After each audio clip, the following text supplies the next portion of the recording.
ذوباهن زمانی با حضور ضمن که خطا اتفاق میفته کارت زرد برای بازیکن خاطی تیم پرسپولیس، خطایی که روی اسماعیل فرهادی انجام میشه.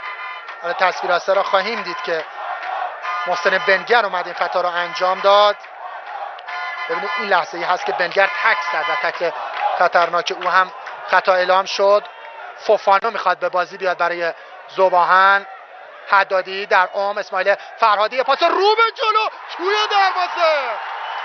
دروازه تعویض کارساز فرهاد کاظمی نتیجه میده و مهدی رجبزاده حساب کار رو 1-1 مساوی میکنه. ذوباهن 1 پرسپولیس 1.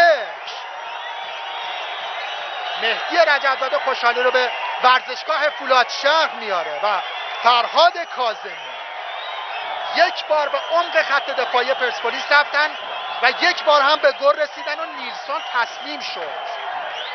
کاری که بارها ذوباهنی ها در نیمه اول و شروع نیمه دوم نتونستن حتی 1 بار هم انجامش بدن.